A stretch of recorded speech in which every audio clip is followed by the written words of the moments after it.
we went to on Saturday Mhm. the Louisville City FC game here, and they are like actually really good. Evidently, they've won like 2 of the USL Championship Cups, which is like the league right below the MLS. And they were playing this game that was neck and neck the entire game, and in the like overtime minutes or whatever it is, extended period or whatever, walk off goal to win the game. It was the most electric thing. There were like a little over 10,000 people in the stadium. Like It was a blast. So now I am a Louisville City FC fan. Oh, good. Another sport to draw a metaphor from that I will not understand. Yeah. I did my fair share of soccering as a youth. Yeah. Excuse you, football? Oh, yeah, sorry, bruv. It's football, isn't it?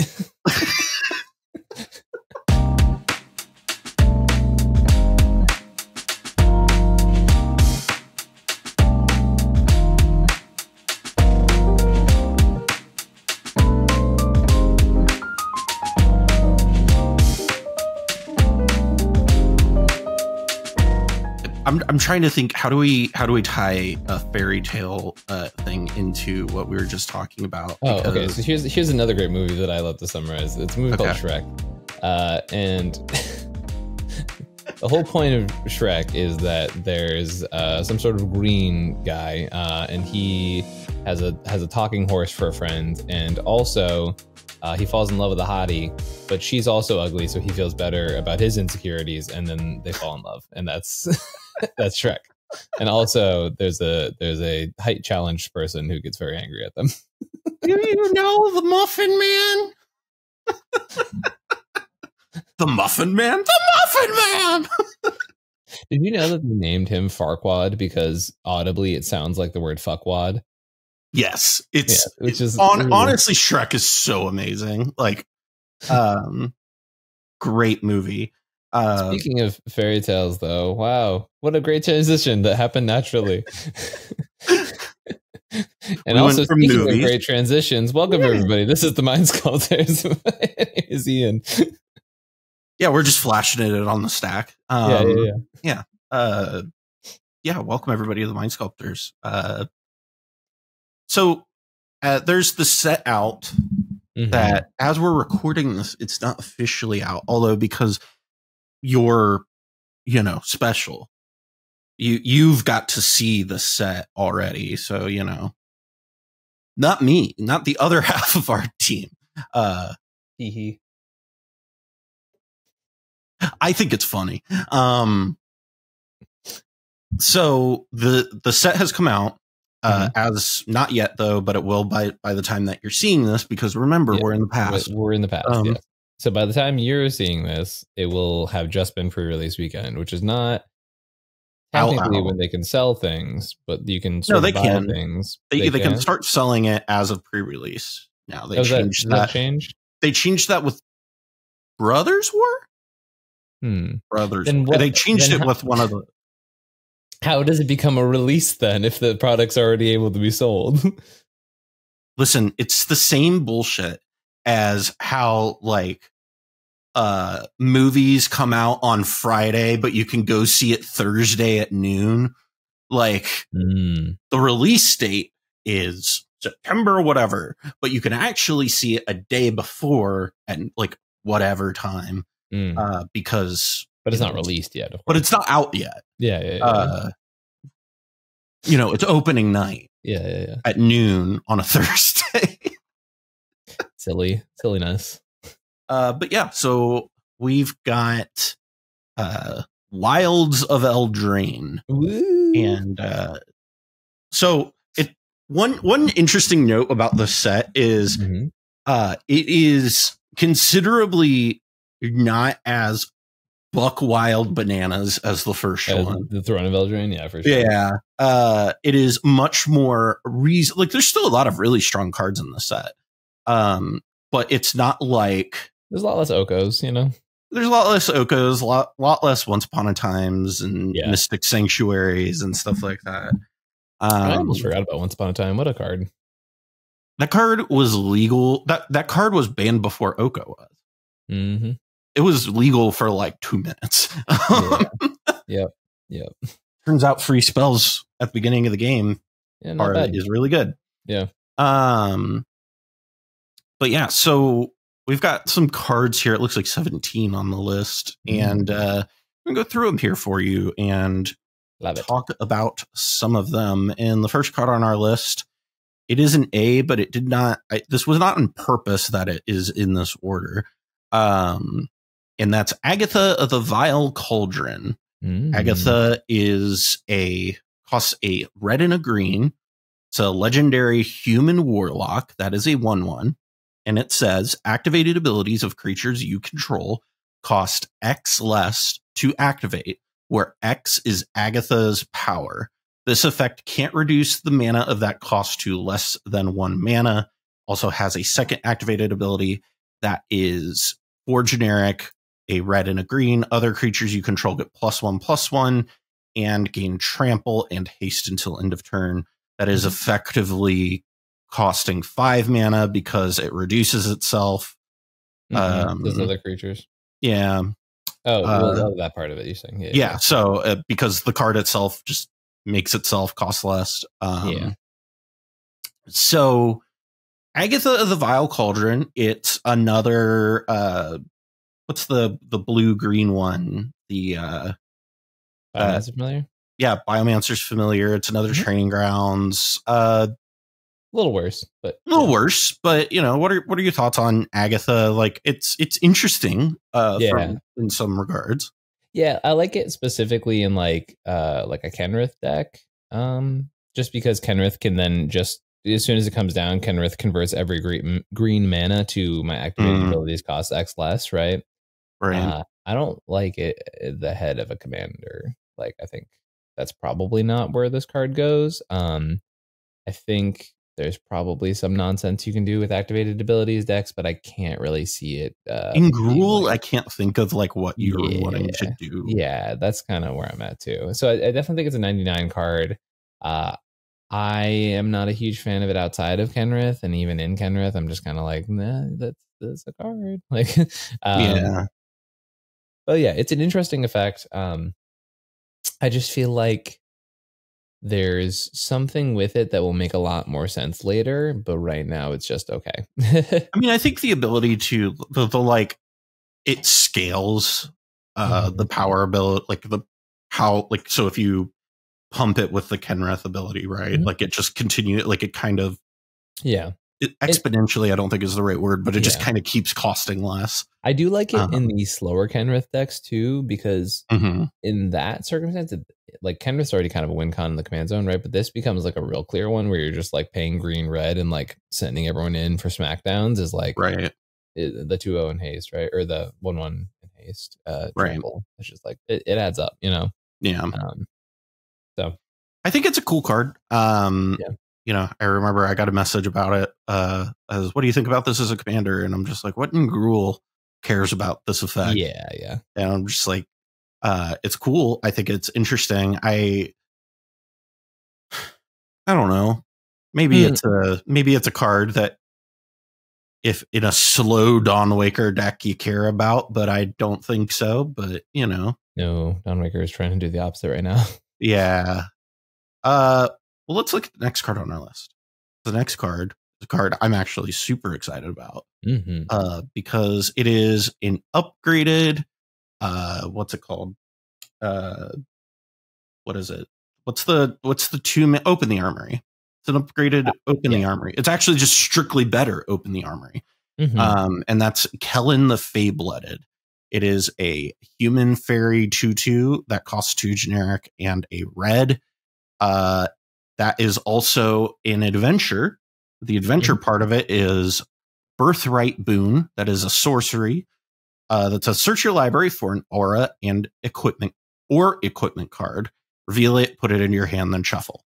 And then Kellan itself says has double strike, and other creatures you control get +1/+0 for each aura and equipment attached to Kellan the Fae-Blooded. Yep. So this is like really strong, obviously, like right out of the command zone, having the tutor target right in the command zone is really strong. Yeah.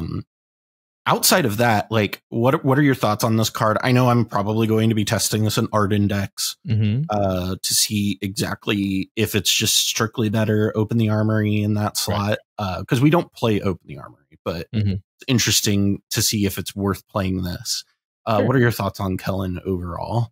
So there was like a period of time where I know Dawnmaker specifically, we were like looking really hard into, well, I mean, like Swift reconfiguration, right? Obviously, is like a really good win con that like has no tutors except for Wargate, right? And then there was talks about people who were playing like both Freed from the Real and Swift reconfiguration and Dawnmaker at the current moment. And for those type of decks, I was always like, okay, Open the Armory is really good, but like it doesn't have that redundancy to it. And a second Open the Armory is like exactly what we were talking about needing for that deck. So if there is ever like a more aura focused version of that sort of pile, right? Like I think that's a really good way to do it, especially when you don't have access to black. The other thing is like there's stuff in lower colors where you're really happy to have like another way to like grab something like a Splinter Twin if you're focusing on Kiki style combos and things like that. So I don't think it's like the most impactful card from the set by any means, but I do think it's strong and it does what it needs to do. It's neat with Sunforger too, because you can just like go grab Sunforger and then like cast most of your deck, which is really neat. I like Kellan also in the what's the red white dwarf that I'm blanking on all of a sudden that Reed plays. Cole. Yeah, Cole. I think it's interesting in Cole, like as another, tutor, more redundancy in that deck is always a good thing. Absolutely. It's just like a really sweet card to see get printed. It's very interesting. I didn't think about it in Dawnwaker as a way to get Swift reconfiguration, but that's really neat. On to the next card. This is probably maybe up there for one of the strongest cards in the set. And that's Rowan, Scion of War. Rowan is a legendary human wizard that is a 4/2 that costs a generic black and a red.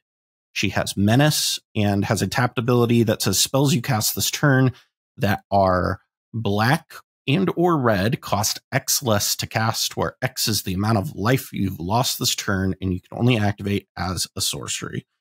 So obviously the activating only as a sorcery part is kind of a bummer. Yeah. But the rest of that ability is really strong. Like this feels like a you sneeze and it combos type of commander. Yeah, no, I mean for sure it's like obviously the implications with ad nauseam are like very, very strong, right? Any card you get off of there basically only costs whatever colored pips it has. Right. Very strong with necropotence, and like just it turns out red black is likes paying life a lot. These have been effects that are really good for a certain amount of time. So get to play stuff like what is it? I can't remember card names today. What's the gives a creature haste that people played in Cody that costs 1 red? Claim the Firstborn? Yeah, Claim the Firstborn. Really good Claim the Firstborn deck. Interesting. Yeah. I mean, yeah. I'm just giving Commander haste, which is nice. Yeah, like giving your commander haste. I mean, that was kind of the whole reason it was in Cody, right? Yeah. Well, and untapping Cody. Yeah, untapping Cody also. But I think that's a similar thing in this too, where it's like because this ability does stack. Right. So you can just like untap it, get more, and just kind of like keep going and going and going. Right. It's interesting to see exactly how to break it. I'm sure this also seems really strong with like Bolas' Citadel. Yeah. Although like with Citadel, like it does the thing, but then like Citadel only cares about paying life anyway, so it's like right. It makes the cards in your hand cheaper with Citadel, which is cool. Yeah, that's true. Yeah. Also really cool with cards like big payoffs like Razaketh and Broodlord and stuff like that. Like just really be able to drop those down for like 2 mana is pretty nice. I mean, like, there's a lot of cards where like this is a commander I look at and it's just like, oh, I'm just encouraged to play the most aggressive reanimate deck of all time because you just get such a good payoff for it.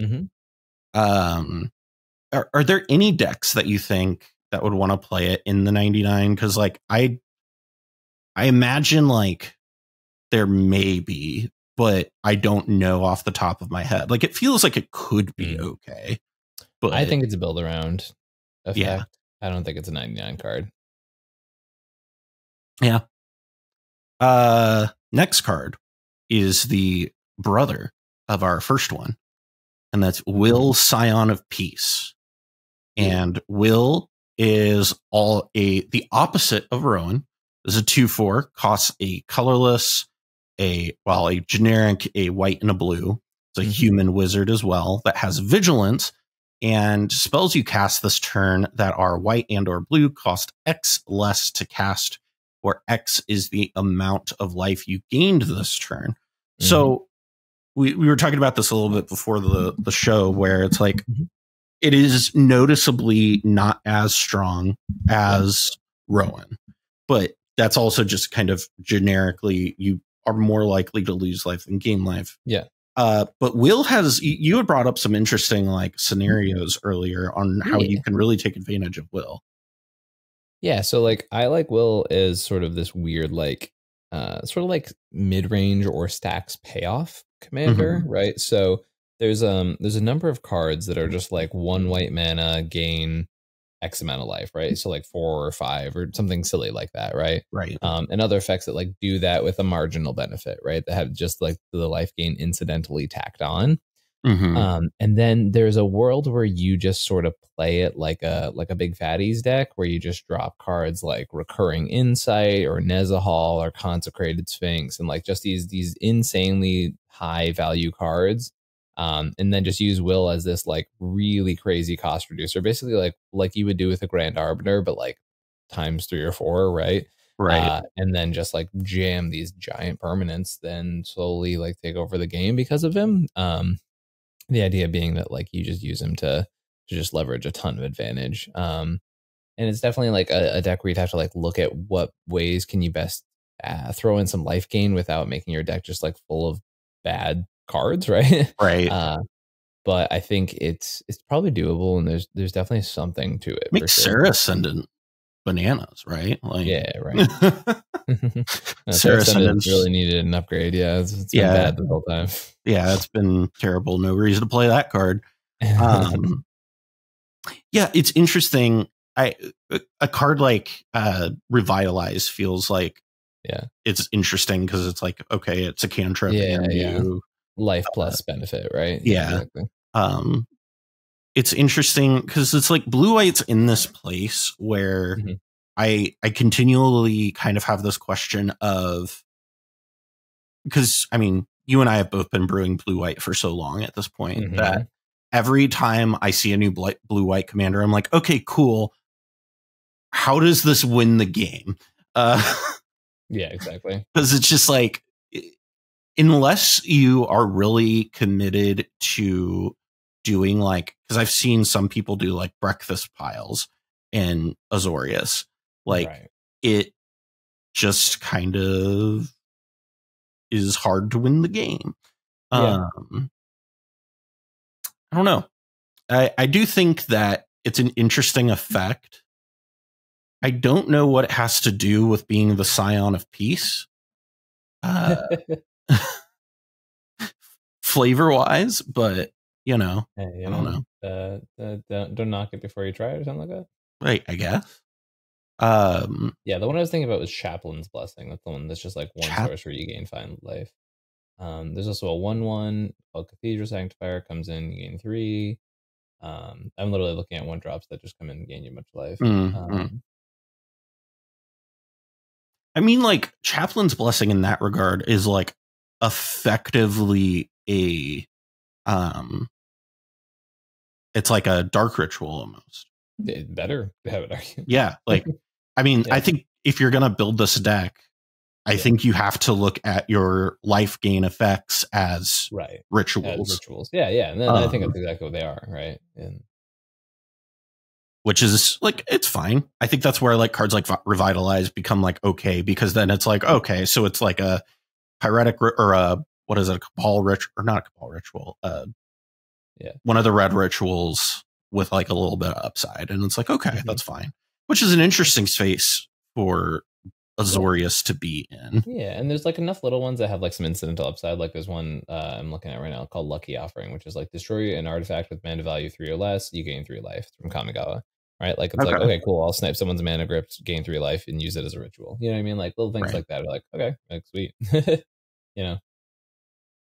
The one thing I don't love about it is it does kind of, because of the, you can only activate it at sorcery speed. It does restrict it for sure. It does kind of make you have to main phase stuff.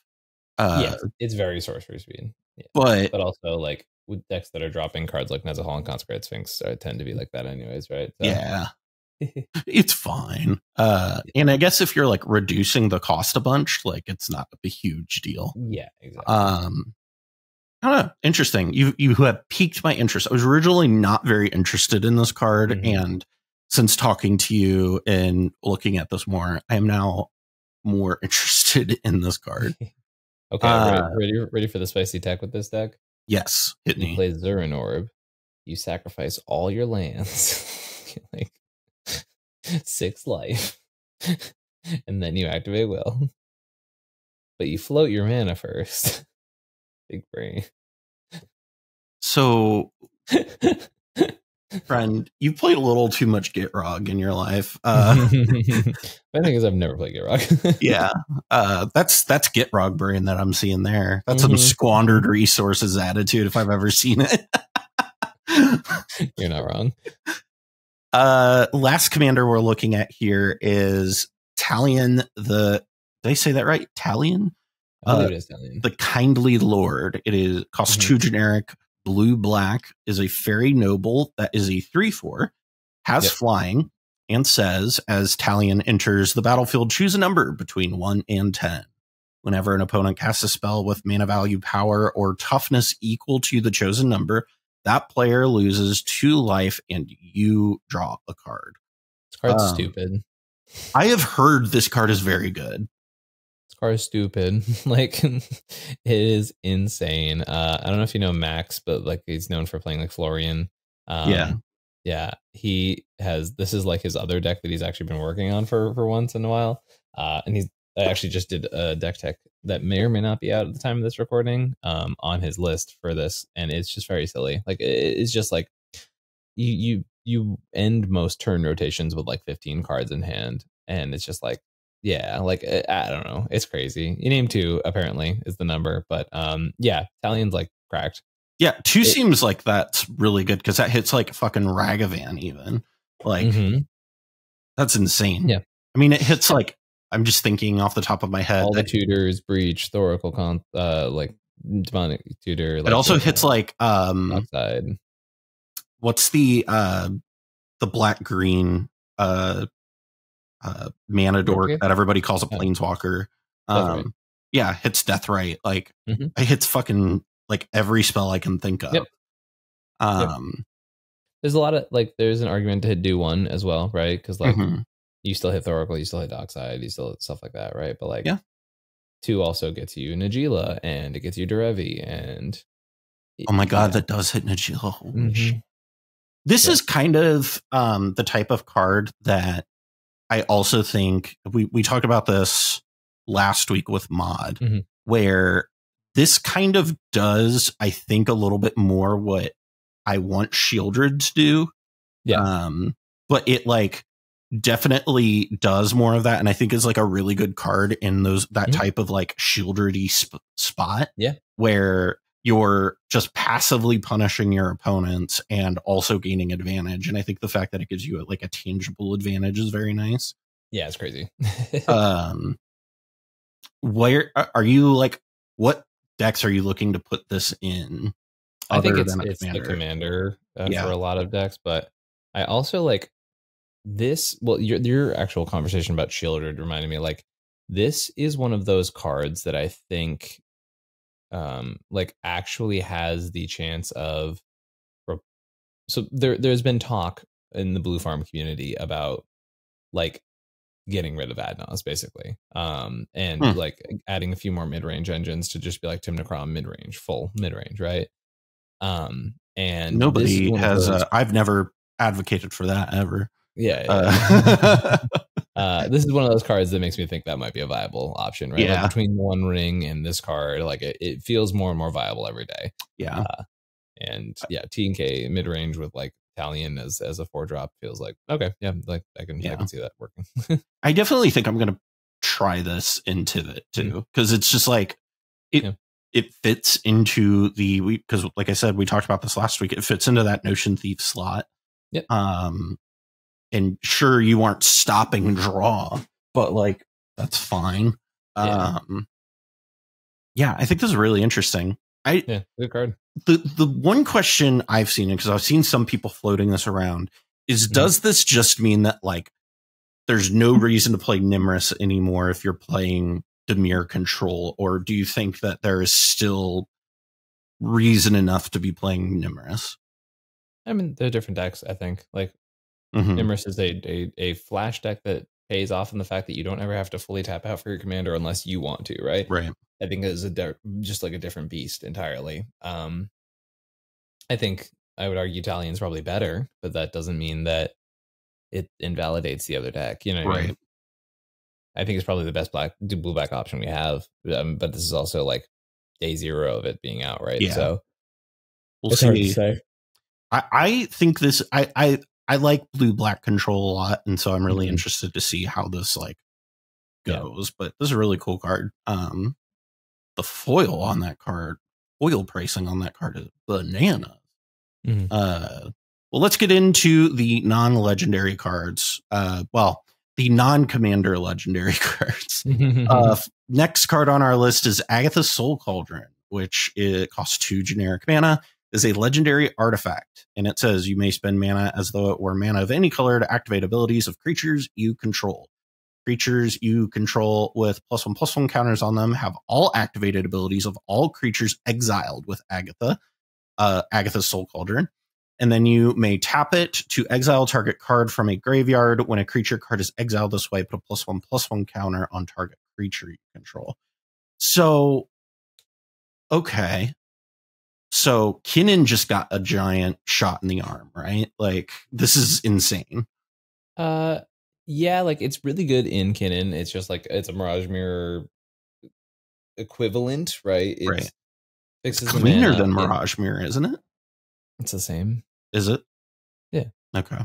I mean, Mirage Mirror is harder to explain to people, right? But like, this is the same thing. The only reason, like, to keep Mirage Mirror in the deck, which I think I'm doing, is just the fact that with Trophy Mage, it gets you either half of your combo, which is kind of important. And then there's the argument of like, okay, maybe just cut Trophy Mage, but so well, I mean, there's the whole other thing with that, but that needless to say, this card is very good. Yes, it's very, very powerful, and it made Sisse better. It's making Kinnan better. I think it makes a significant amount of decks just kind of cleaner. I think you can play in Najeela too. Yeah, I've seen people like testing this in Najeela and being like, "This is cracked." Like there are 2 broken abilities on this card. They have nothing to do with each other. Like, I'm just talking about the first half of this card right now. The second half is also stupid. Card that is fucking busted. That no one is like. I just feel like no one's talking about how insane it is that they're both like. This is my vote for the best card in the set by like a really long. I don't think that's a competition. It's like it's so stupid. And like, okay, so the fact that the bottom half, right, you can be like, this is any graveyard. Just want to point that part out. It says any fucking graveyard. And that's a nice Razaketh you got in your yard there. Yeah. Be a shame if I exiled that. Yeah, for sure. Like, first of all, this like reinvigorates Razaketh, I think, a little bit. Like, this is just, it cuts the reanimates. It's so clean. But then the fact that you can be like, oh, you sacrificed your Ranger Captain of Eos, that's really interesting. Okay, I'm going to exile that out of your yard, and now my land of War Elves is a Ranger Captain of Eos. Thank you so much for helping me out here, and I'm going to silence you, even though you silenced me. Nice try. Like, yeah, exactly. Like, yeah. Or just like, or like garbage, like, oh, okay, I'm going to sack it on instead to stop you comboing off. All right, on my turn, I'm going to play the Cauldron, exile it, make this guy a Ranger Captain. Now I have a second one. It's just like, stupid, like dumb. And also like with decks like Sisay, you're like, oh shit, you killed my Bloom Tender. Oh no, I'm gonna play the Cauldron. Now my Bird's Paradise is a Bloom Tender. I guess I'll make my Sisay a Bloom Tender, so it taps. Yeah, my Sisay is a Bloom Tender too, right? Like it doesn't have summoning sickness, by the way, because it's already been on the battlefield. Yeah, and then boop, tap tap tap tap, I win, right? Like it's dumb. This actually in Sisay specifically because Sisay can just tutor this like. They can also tutor this straight up. I was talking about this with Malcolm, who just got a second top 4 with Sisay. It's like his main deck, or second top 4 of Major Eminence tournament, I should say. He's done other good stuff in the past, but he was like, yeah, you just like say you have a Gaia's Cradle out, you just like go get this with the first Sisay activation. You're like, okay, cool. Now I have a second one because Cradle can just tap into another Sisay activation. It's like all silliness. The fact that you can play Cradle in Sisay now. Like safely. Oh, you can always play Cradle. Well, you can play it and it like doesn't. It's not as awkward. Yes, it is not. Like you don't need to find a way to filter it. You just have Agatha's whole Cauldron, and you're just like, no, this card's insane. Like it's like actually stupid. It also fixes. There was always a problem with like Kinnan plus Dihada would just make 8 mana, but it would be 8 that wouldn't allow you to activate. Right. But now like that whole thing is fixed off too. Like it's just dumb. Yeah. I'm every time you said dumb to dumb, it made me think of that thing from South Park where it's the Mormon one. Agatha's soul cauldron was dumb.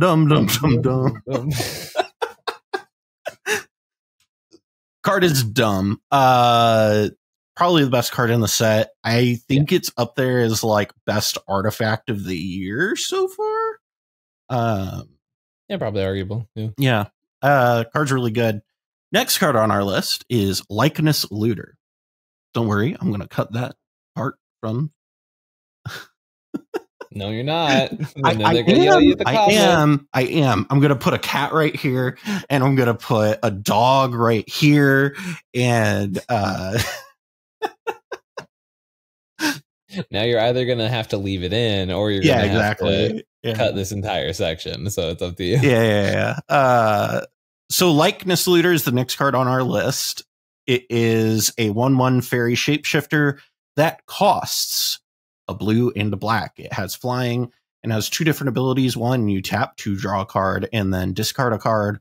And then the second one costs X, and Likeness Looter becomes a copy of target creature card in your graveyard with mana value X, except it has flying and this ability. Activate only as a sorcery. I really hate that they're doing this activate only as a sorcery bullshit on everything. It's so annoying. So yeah, this loots. It becomes something that's in your graveyard. Where is this really good, do you imagine? So here's the thing. Like I think there's been a lot of decks recently, that, especially like we talked about how the graveyard's got a major upgrade with Hoarding Broodlord and stuff like that. Every time they print a 2 mana efficient looter with upside, like Vohar, like this card, like Jace Prince Prodigy, the redundancy of these effects becomes so high and so high on card quality that it's like it becomes inevitable that something good comes out of them, right? And this one is just like one of the nicest ones they printed. Basically, it's like this and Vohar are probably up there for like Dimir looters, right? Yeah. It's just like they're both very insane effects. Very powerful, and just the ability to like copy a bothersome or very strong creature really right out of the way. Like there's many scenarios in Reanimator. Well, it does say your graveyard. Yeah, which is fine. Okay. Yeah, but like there's many scenarios in Reanimator decks where like you just don't ever draw your Reanimate, right? And then if you're flooding, you can just be like, fine, I'll pay 8 mana. It's a Razaketh now. I win the game. Like, right? Like it's definitely a thing. And the fact that it retains the ability is pretty cool. Yeah. I just think like it has a lot of potential, and it's just clean, efficient in what it does. It's not breaking the format by any means, but like it's adding more redundancy to an effect that was already kind of needed. So yeah, I like it a lot. It kind of reminds me of the Lazav from the Return to Ravnica, but like a little bit better. It's a very interesting card. I hate that it loses the looting ability when you activate it, though. It keeps that ability. Except it has flying and this ability. Yeah. Oh, it loses the looting. Yeah, it loses the looting ability, but it keeps the copy ability. I don't know. I feel like that could be busted pretty quick. Yeah, probably. But I don't know. I like busted cards is the thing. Yeah. Next on our list is Questing Druid. It is a color or a generic and a green human druid that is a 1/1 that says whenever you cast a spell that's white, blue, black, or red, put a +1/+1 counter on Questing Druid. And it also has an adventure part of it that is Seek the Beast. It's a generic and a red instant that says exile the top 2 cards of your library until your next end step. You may play those cards. So this red green, a bit like card, feels like a card that is a green pip away from could have been in Prosper, but yeah. What are your thoughts on this card? I just really like the fact that this effect has already been noted as being pretty good. Like we just had like Ren's Resolve and stuff like that. The sorcery exile too. And these are colors that struggle with card advantage in general. And the fact that this one's an instant is actually really nice. I don't think it's ever been an instant before, unless I'm very unfortunately mistaken. So accurate. Yeah. So with all that being said, I don't know. I just think the instant speed draw 2 in these colors is needed and strong. So yeah, it's neat. It's always good to see red green get more tools. Just makes Minsk better, right? Moving on to our next adventure card, which is Scalding Viper.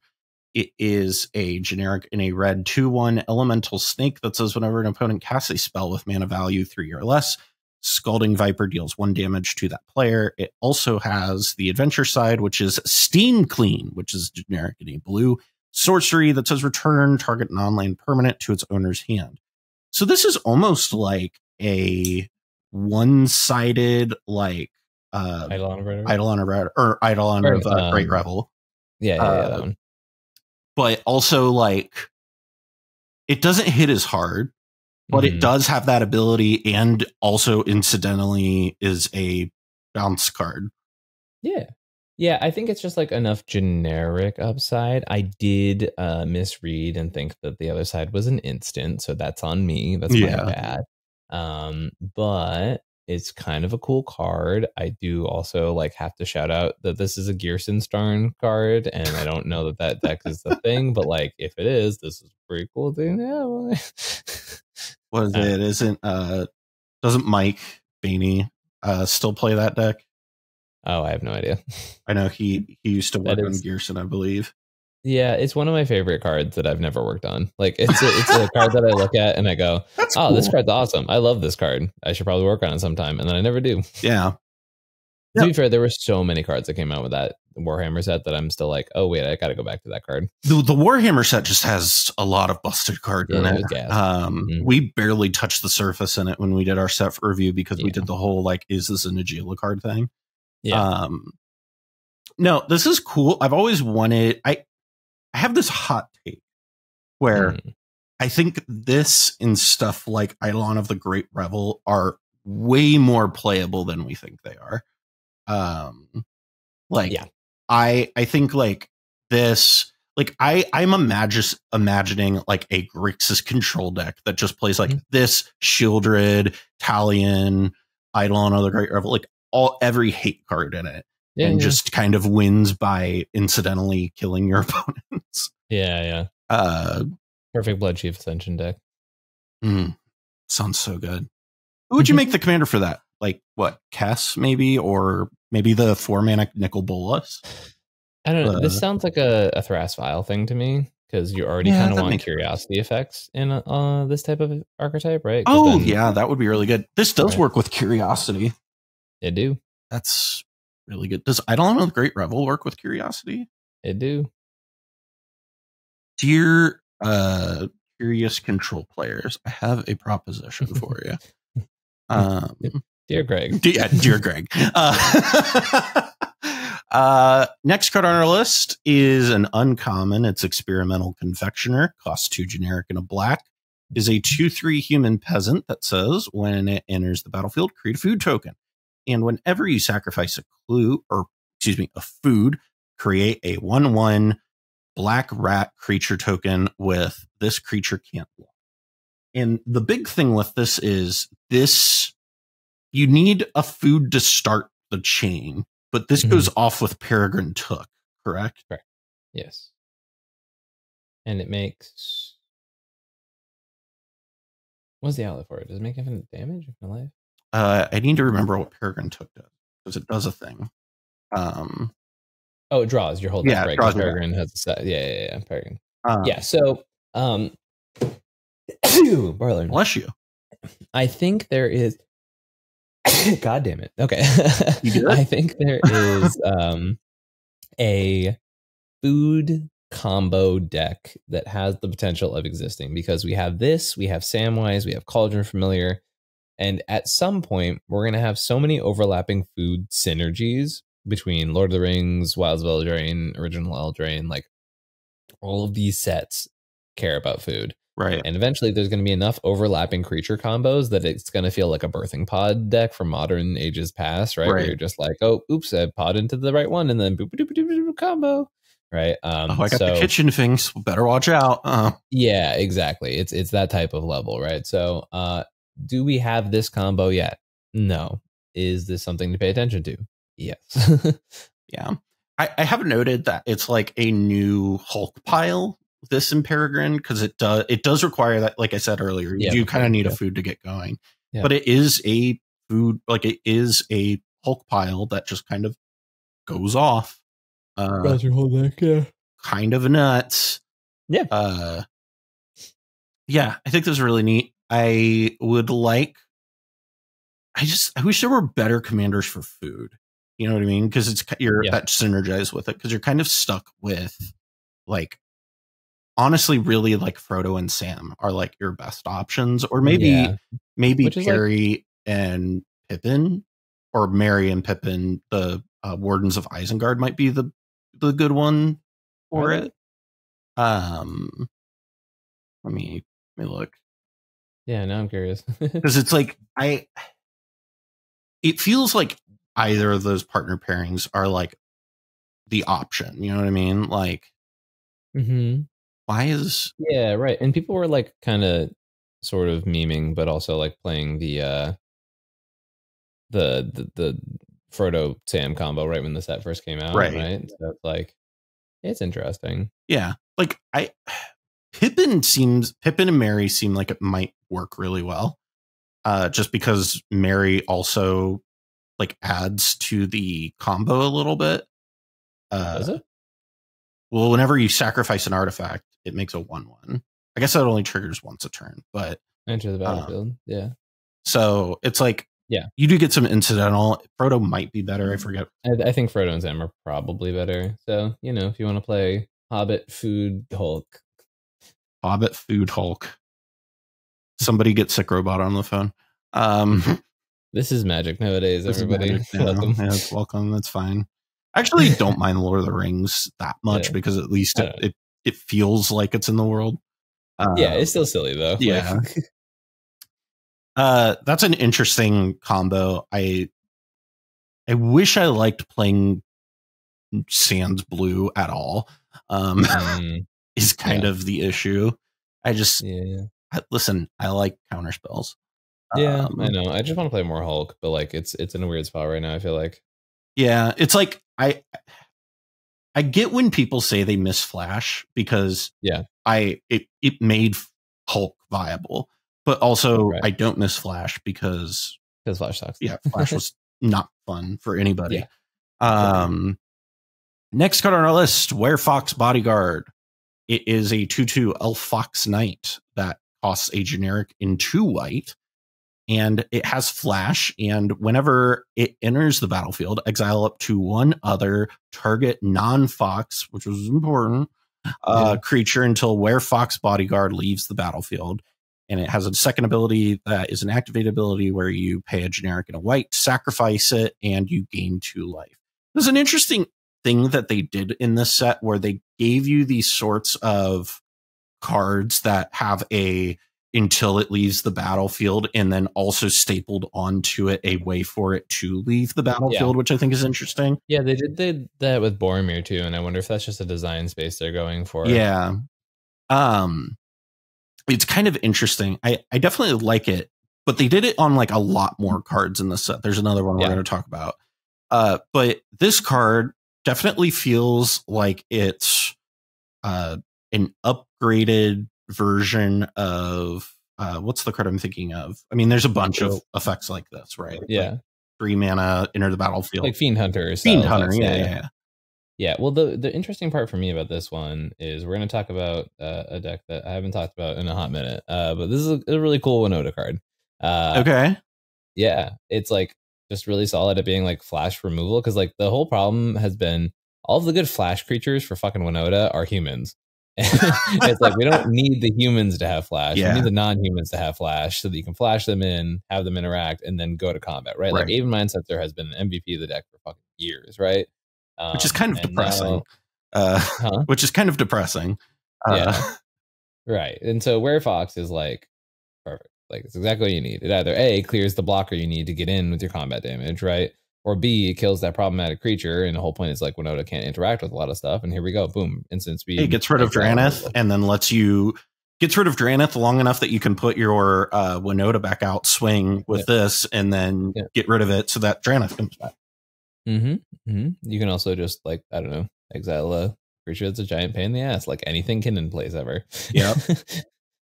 God, if only this had the like 2 different lines of text where you on it where you could stack the trigger so that you sacrifice it in response. I think they did that on purpose. Yeah, I'm sure they did that. They did that a while ago where they fixed that wording. But it's still in my head, just like, but imagine. Although, like, that would be very fair, right? Like 5 mana to exile one thing forever is like, super fair. Yeah, that's quite fair. And you gain 2 life. Although, like, the ETB ability being kind of hard to interact with is a thing. But next card on our list, it is Blightwing Bandit. It is a 2/2 fairy rogue that costs 3 generic and a black, and has flying and death touch, and says whenever you cast your first spell during each opponent's turn, look at the top card of that player's library, then exile it face down.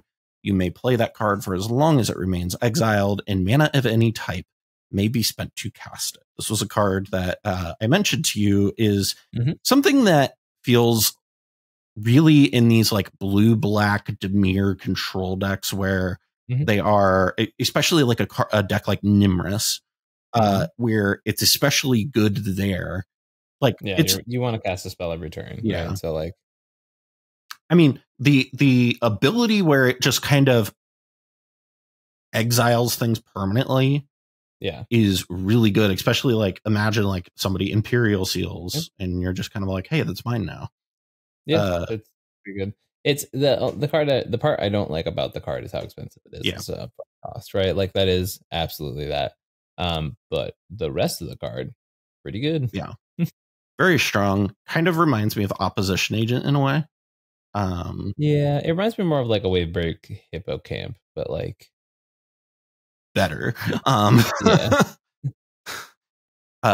It feels stronger than Hippo Camp, in my opinion, because the permanently exile, like it's just gone, and you get to do that. Yeah. Forever. Like the ability is just there regardless of this, if this is there or not, if I'm reading this correctly. So really strong card, interesting in control decks. Next card on our list is Moonshaker Cavalry. That's right. They did what's it called? Color shifted Crater Hoof. Woo, woo. Crater Hoof but white, and has flying instead of trample. That's literally the difference on the card is when it enters the battlefield, creatures you control gain flying and +X/+X until end of turn, where X is the number of creatures you control instead of trample. And it's a 6/6, costs 5 generic and 3 white. This is white Craterhoof. Like we've been relying on Elish Norn for a really long time, right? As our finisher in these colors in white, right? Like, so it's like, it's just nice to have another one. I was working on a breed today. It literally was like, oh, you can play Sarah Sanctum. You just channel all your Sarah Sanctum mana into this thing. You're like, bonk. Is this a Winota card? No. Okay. but it does so well. Come on, it's white. It's white. Come on. I mean, what are the decks that you see this like really liking it in? Just like mono white stacks, a lot of it. Yeah. Green white stacks. Stacks. So stacks. Okay. Stacks. Timna Kamal. Yeah. This could be a Lavinia card, not gonna lie. Yeah, it could be a Lavinia card. The fact that it's a knight and not a soldier kind of sucks. Because that deck really likes having soldiers. Because it was very funny. I'm not going to go on this rant too long, but you brought it up. Famous last words. Yeah. But it was one of those things when they, like last year with Brothers War, they just kind of were like, here's a bunch of soldier synergies. And we were like, oh, hey, Lavinia's incidentally a soldier. That's convenient. That here's a bunch of ways to just amass a bunch of board and they're soldiers. So I guess we'll play soldier tribal or typal, and it worked really well. And I could see this playing in that. The only issue is getting to the 8 mana, but I guess you could like that's a really good hit off of an Omen Machine. So true. Let's move on to the enchantment section here. We have Hopeless Nightmare, which is costs 1 black. And when it enters the battlefield, each opponent discards a card and loses 2 life. And it also says when it is put into a graveyard from the battlefield, scry 2. And it again has that Werefox ability where you can sacrifice itself, and it's literally just 2 colorless and a black sacrifice. Hopeless Nightmare. It's just there for limited, right? Yeah. But this card is efficient, is the kind of the point. They are making more and more of these effects, and I've found them to be very underrated for a really long time in cEDH. I don't know when we're going to finally have a critical mass, but between this card, Vicious Rumors, Burglar Rat, the one from Kamigawa Neon Dynasty, like there's all these like 1 and 2 mana spells that just each opponent discards a card, and it's like at a certain point, I think there's going to be like a Timna or Tevesh style deck that is just like black, white, or early those colors and just hand shreds the shit out of people. Right? Yeah, it definitely feels like the more of these come, the more like Liliana the Veil gets playable, right? Like, I think Liliana is not a card that translates well into cEDH, if I'm being honest. Just because like she's symmetrical in every way that counts, and it's like her sacrifice thing only hits 1 person. Like, I will say I do think if you have a deck where you're playing all these discard effects that aren't symmetrical, that are asymmetrical and not targeted, I do think it makes it better because you're not getting hit off of it as hard, and you're probably playing a deck that wants to discard something anyway. Right. But I don't know. I think there is somewhere for it, but I don't know. I like that we're getting more of these because I've always wanted there to be like a deck that basically just has like a bunch of Thoughtseize, a bunch of Inquisition, and just goes for it. And we've never really had anything like that in EDH because it turns out that targeted hand disruption is really bad. Yeah, but especially with the creature ones, it's really nice in a deck like Timna Tevesh, right? Just because like you get to, or any sort of Tevesh strategy, right? Because you can then just like sack them to fodder for like cards with Tevesh after you like shred your opponent's hand, which is really nice. Yeah, it's like you hit them, you made them all discard. It's like effectively discard 3, draw 2. Yeah, seems decent. Next card on our list is a card that if I ever lose to this card, I will take it and I will be happy about it. And that's Food Fight. It is a generic and a red enchantment that says artifacts you control have cost 2 generic, sacrifice this artifact ability, and it deals damage to any target equal to 1 plus the number of permanents named Food Fight you control. So this is like an infinite mana outlet, right? Like it's. Oh yeah, I guess it is a dockside outlet for sure. I have it in there as a control piece, to be honest. I think like in any red Malcolm deck, the ability to just be like, all right, cool, I'm gonna pay 2 mana, sack a treasure, and shoot a problematic creature for 2. Like I literally just played against Malcolm File Smasher this last weekend, and they had Mayhem Devil plus 2 pirates and Malcolm, and it was just like this. They completely dominated the game. Yeah, just because anytime anyone would play anything, it was like Winona and Najila Kinnan, right? So we were all like, fuck. Yeah, exactly. Right. So I just think Food Fight has the potential to do that, just to like lay down the board, control it a little bit. And it doesn't have to be the best card in the board, right? But like in a Dihada style deck and maybe a Malcolm style deck, right? Like I think that this just sort of converts into some board control. Yeah. And then also is just a infinite treasure outlet on top of that, which is kind of nice. That's true. Because I definitely, this is definitely reminiscent of a card like, what's the, you sack a goblin or you sack a creature. Goblin Bombardment? Yeah, Goblin Bombardment. Like it definitely has like some of that vibe to it, but I know it like you have to pay 2 colorless to do it, but it still feels better. Just because you're giving you can't make this stop working. You know what I mean? Yeah. Like that, which is really nice.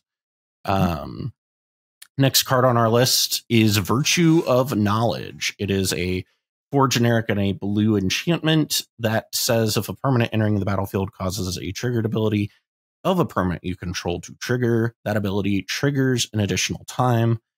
And then it has an adventure side, which is Vantress Visions, which is an instant that costs a generic and a blue. Copy target artifact activated or triggered ability you control. You may choose new targets for that copy. This is an interesting card. Where do you see this falling? Like I saw this and I was like, this definitely, because my initial thought to it is because anytime I see copy, I immediately think of Kirk and Sakashima, but I think this is probably better somewhere else, right? Like, I think it's so like the decks with like big activated abilities like Sisay and Kinnan, this kind of like sticks out to me with, right? Like I'd pay 2 mana for another Sisay activation or another Kinnan activation any day of the week, right? And then like it's weird because it's like a double ETBer on the front side, right? I don't know if it's ever going to be actually good enough to do it, but I feel like there's a lot of very, very strong activated abilities in the format, right?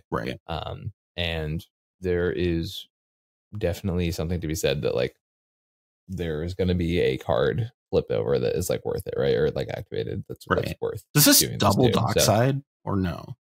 Yeah, I thought it did. Okay, the trigger ability. Yeah, it's dockside doubler, therefore infinitely playable. Yeah, perfect. There you go, guys. That's perfect. You can play it. I think it's interesting. I don't know. 5 mana is a lot for that, though. I'm mostly looking at the instant part of this. Yeah, I think the instant is definitely playable. I guess, like, I don't know. Is it only Sisay that you would care about this, or I could see it being played in Dawnmaker, to be honest. Really? Yeah, especially because I don't mind laying it down for the 5 part on Dawnmaker. Just dropping a double fucking dockside any day of the week. Yeah, for sure. Yeah. Interesting. Yeah. It will be interesting to see where this ends up going. I'm a little more skeptical of this one. Yeah. It might not see play at all, but I just think like it might be one of those cards people try and they're like, oh, it's kind of cracked in these scenarios. And I'm like, yeah, that makes sense. Yeah. Yeah. Well, the last card on our list is a card that I know for a fact is going to be cracked and will 100% be going into it, and that's Beseech the Mirror. That is a generic and 3 black sorcery that has Bargain, which says you may sacrifice an artifact, enchantment, or token as you cast this spell.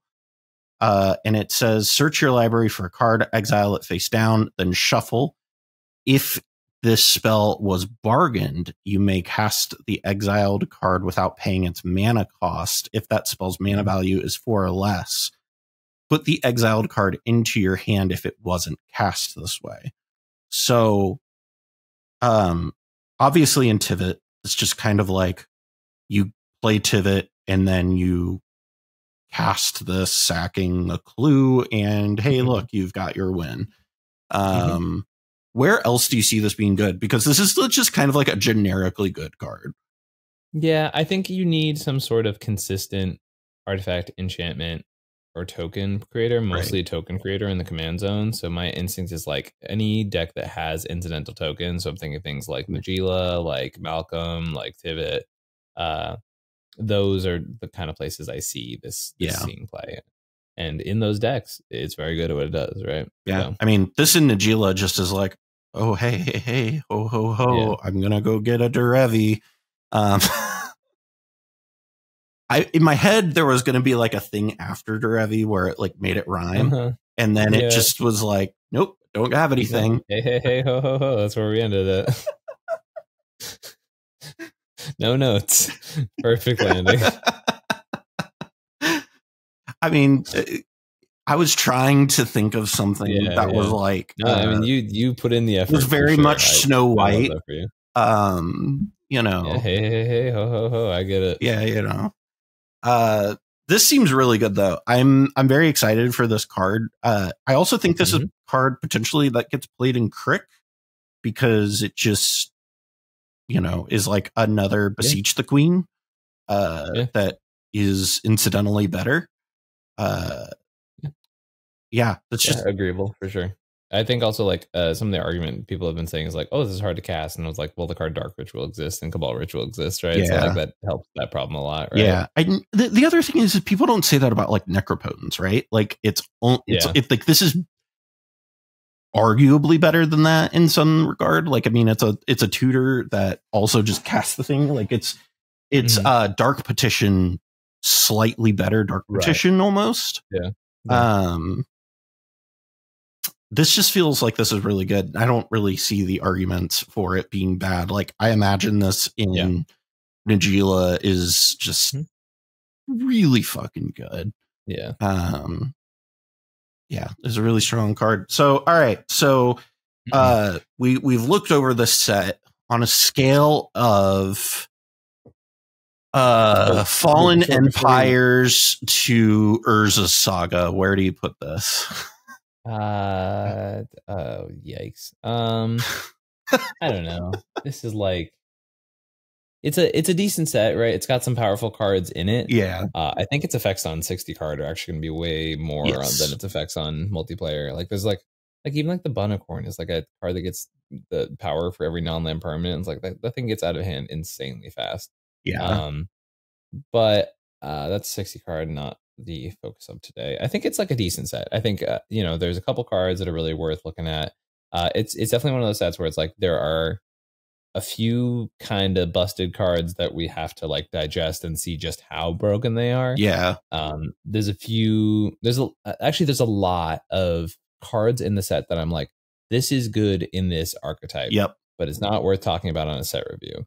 Yeah, there were a lot in there, and when I was going through the set list, or where I was just like, "Oh, hey, that's a card for, that's a coin flip card. Hey, look, Takashima got another card." Yeah, and it's just like a lot of Yuriko cards in this set too. Evasive Flyers plus a bunch of stuff that's like, high CMC because it has an adventure aspect, right? So, yeah, it's super solid. I also finally understand why certain things are Yuriko cards. I was really confused because I was like, wait, why is this a Yuriko card? And it was like, it's because it's big CMC and in blue-black. Okay.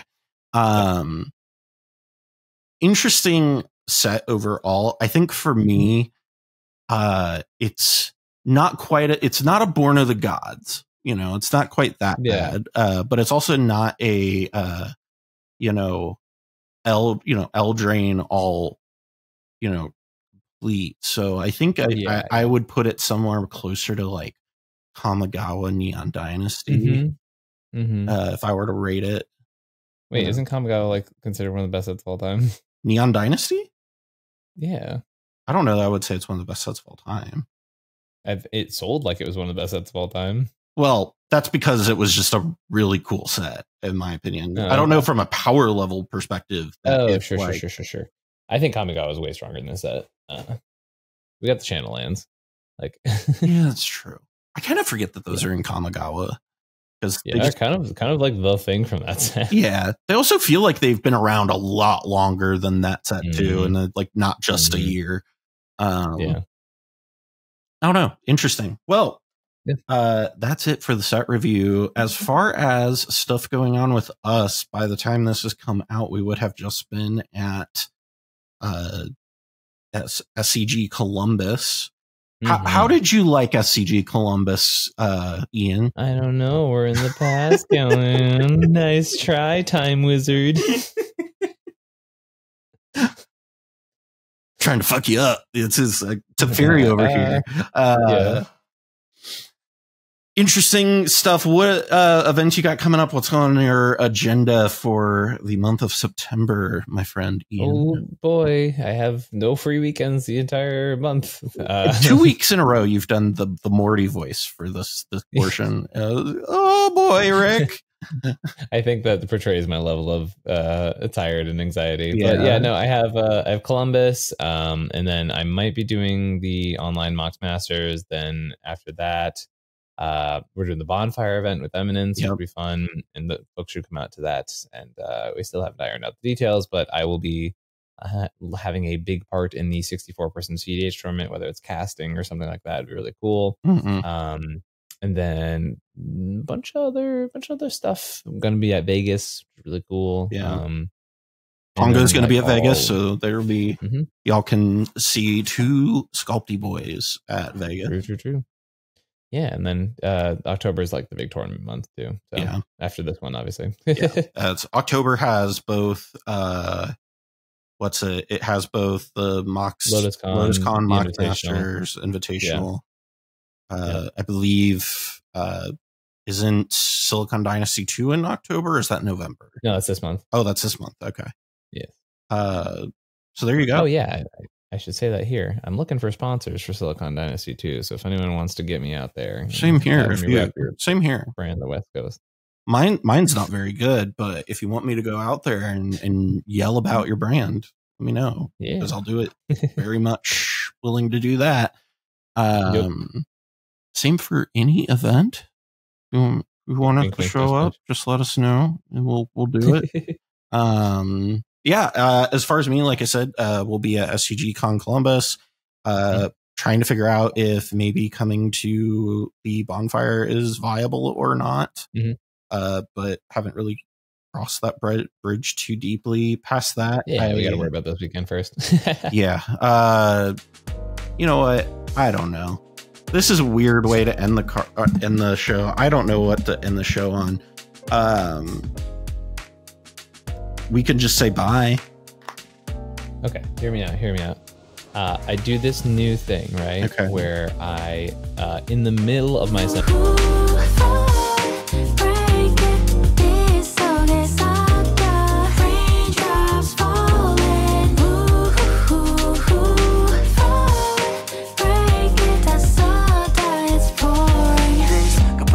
that I'm trying to keep, yeah. All these memories bittersweet, yeah. Gotta move, can't stay here no more. 여기 계속 있다가 나만 손해가 돼.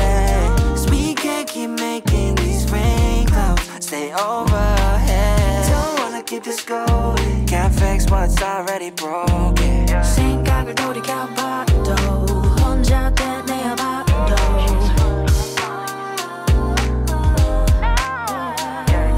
추억을 돌이켜봐도